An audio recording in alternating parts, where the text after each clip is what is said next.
మళ్లీ అధికారం ఇస్తే ప్రజల కోసమే పనిచేస్తామంటూ 2024 ఎన్నికల మేనిఫెస్టోను రిలీజ్ చేశారు ఏపీ సీఎం జగన్. పెన్షన్ను 2 విడతల్లో 3,500కు పెంచుతామని తెలిపారు. అమ్మ ఒడి 15,000 నుంచి 17,000కు పెంచుతామని హామీ ఇచ్చారు. ఈబీసీ నేస్తం ఇప్పుడు 45,000 ఉందని, మళ్లీ అధికారంలోకి వస్తే 4 దఫాలుగా 1,05,000 ఇస్తామని చెప్పారు సీఎం జగన్. వైఎస్ఆర్ కళ్యాణమస్తు, షాదీ తోఫా కొనసాగుతాయని ప్రకటించారు. వాహన మిత్ర 1,00,000 రూపాయలకు పెంచుతున్నట్టు తెలిపారు. అర్హులైన వారికి ఇంటి స్థలాలు ఇస్తూనే ఉంటామన్నారు. వైఎస్ఆర్ 0 వడ్డీ రుణాలు 3 లక్షలకు పెంచుతున్నట్లు ప్రకటించారు సీఎం జగన్. వైఎస్ఆర్ చేయూత 75,000 నుంచి 1,50,000కు పెంచుతామని హామీ ఇచ్చారు. వైఎస్ఆర్ కాపు నేస్తం కింద ఇప్పుడు 60,000 ఇస్తున్నామని, దాన్ని 4 దఫాల్లో 1,20,000 ఇస్తామన్నారు. విద్య, వైద్యం, వ్యవసాయం, ఉన్నత విద్య, పేదలందరికీ ఇళ్లు, అభివృద్ధి, నాడు నేడు, మహిళా సాధికారత, సామాజిక భద్రత వంటి 9 అంశాలను మేనిఫెస్టోలో చేర్చారు జగన్. ఇప్పటివరకు అమలవుతున్న అన్ని పథకాలను కొనసాగిస్తామని, ప్రజలకు ఇచ్చే ఆర్థిక తోడ్పాటు మరింత పెంచుతామని ప్రకటించారు. 2019లో ఇచ్చిన నవరత్నాల హామీలను 99% అమలు చేసి చూపించామన్నారు సీఎం జగన్. ఈసారి 9 అంశాలతో 2 పేజీల మేనిఫెస్టోను విడుదల చేశారు. తన 4 సంవత్సరాల 10 నెలల పాలనలో పేదలకు అందించిన సంక్షేమ పథకాలను వివరించారు జగన్. దేశంలో ఏ రాష్ట్రంలో లేని విధంగా 66 లక్షల మందికి పెన్షన్లు ఇస్తున్న ఏకైక రాష్ట్రం ఏపీనే అని చెప్పారు. డీబీటీ ద్వారా 1,28,000 కోట్లు, నాన్ డీబీటీ ద్వారా మరో 53,000 కోట్లు బీసీల కోసం ఖర్చు చేశామన్నారు సీఎం జగన్.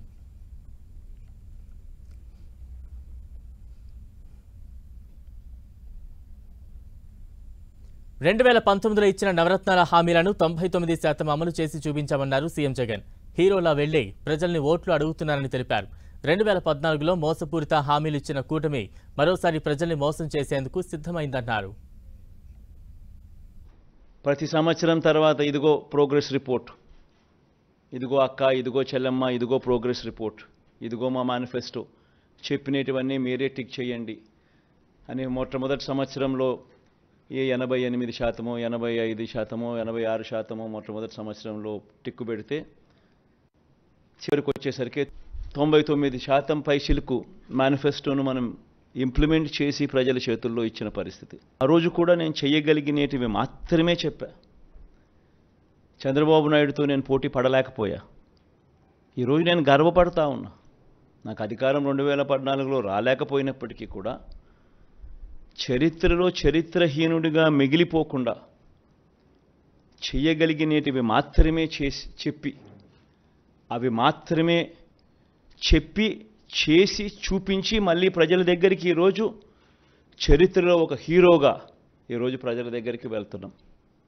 ఇదే 3 ఫోటోలు ముద్రించి, ఇదే కూటమిగా 2014లో ముఖ్యమైన హామీలు అని అంటూ వీళ్ళు చెప్పిన మాటలు, వీళ్ళు చెప్పిన హామీలు ఏ మాదిరిగా ప్రజలు నమ్మి వీళ్ళకు ఓటు వేసినందుకు వాళ్ళ బ్రతుకులు ఏ రకంగా అతలాకుతలమైనాయి అన్నది కూడా ప్రతి ఒక్కరూ నాగరిక ప్రపంచంలో గమనించాల్సిన అంశం. ఇప్పుడు మళ్ళీ సూపర్ 6 అంటున్నాడు, మళ్ళీ సూపర్ 7 అంటున్నాడు చంద్రబాబు నాయుడు గారు. ఈ సూపర్ 6లకు, ఈ సూపర్ 10లకు, ఈ సూపర్ 6లకు చంద్రబాబు చెప్పే ఈ సూపర్ 10లకు అసలు ఎంత ఖర్చు అవుతుంది? ఇది సాధ్యమేనా? మళ్ళీ చంద్రబాబు నాయుడు గారు 2014లో మాదిరిగానే చంద్రబాబు నాయుడు గారు మళ్ళీ ఇదే హిస్టరీ రిపీట్స్, మళ్ళీ ఇదే కూటమి, ఇదే సంతకం, మళ్ళీ ఇదే హిస్టరీ రిపీట్స్. రాజకీయ నాయకుని చూసినప్పుడు అదుగో ఆ రాజకీయ నాయకుడు మా నాయకుడు, అదుగో అతడే మా లీడర్, కాలర్ ఎగరేసుకొని చెప్పాలి. కానీ ఈ మాదిరిగా చేస్తే కాలర్ ఎగరేసుకొని చెప్పడం కదా దేవుడు ఎరుగు. ప్రజలు ఎక్కడన్నా కనిపెడితే ఎలక్షన్లు అయిపోయిన తర్వాత ప్రజలు అక్కడ వస్తున్నారంటే ఈ దొడ్డిదావరం ఈ పక్క పోయే కార్యక్రమం జరుగుతుంది. 2024లో వైఎస్ఆర్ కాంగ్రెస్ పార్టీ ప్రభుత్వం మళ్ళీ ఏర్పడగానే విశాఖ పరిపాలనా రాజధానిగా పాలన సాగుతుంది. రాష్ట్ర అభివృద్ధికి గ్రోత్ ఇంజిన్లా పనిచేసేలా విశాఖను అభివృద్ధి చేస్తాం. అమరావతిని శాసన రాజధానిగా, కర్నూలును న్యాయ రాజధానిగా కూడా అభివృద్ధి చేస్తాం.